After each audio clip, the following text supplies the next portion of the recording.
लगातार चुनाव की ओर चलेंगे क्योंकि आने वाले समय में बिहार में चुनाव है और देखिए उससे पहले पशुपति पारस का एक बड़ा ऐलान सामने आया है। बिहार में आरजेडी कांग्रेस के साथ लड़ेंगे विधानसभा चुनाव। महागठबंधन में शामिल पशुपति पारस की पार्टी। तो पशुपति पारस की पार्टी महागठबंधन में शामिल हो चुकी है। हेमंत सोरेन भी बिहार में राजद कांग्रेस के साथ लड़ेंगे चुनाव और बिहार विधानसभा चुनाव को लेकर तेजस्वी यादव के आवास पर महागठबंधन की एक बड़ी बैठक का फैसला लिया गया। अब पशुपति पारस की लोजपा और झारखंड मुक्ति मोर्चा भी इंडिया ब्लॉक के साथ बिहार में चुनाव लड़ेगी।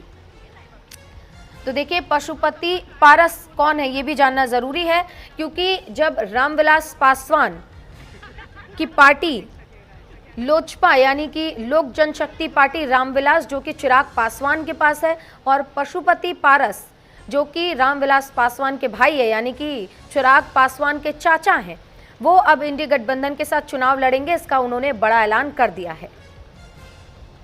इसी के साथ हेमंत सोरेन जेएमएम यानी कि झारखंड मुक्ति मोर्चा भी इंडी गठबंधन के साथ मिलकर चुनाव लड़ेगी, ये बड़ा ऐलान कर दिया। यानी कि इंडी गठबंधन लगातार कई पार्टियां हैं जो इंडी गठबंधन से हाथ मिलाती हुई नजर आ रही हैं। ऐसे में बीजेपी को अपनी रणनीति तैयार करने की जरूरत है, अपनी रणनीति पर मंथन की जरूरत है।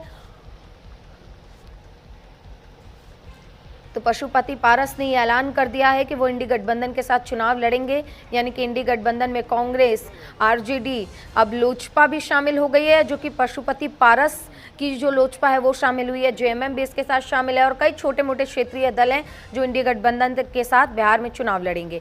अब कवायदें शुरू हो गई हैं चुनाव की, सभी एक्शन मोड में नजर आ रहे हैं। सुगबुगाहट तेज हो गई है, सरगर्मियां चुनाव की तेज हो गई हैं और हम कह सकते हैं कि दशहरे के बाद यानी कि इस महीने के अंत तक कहीं ना कहीं चुनाव का ऐलान हो सकता है।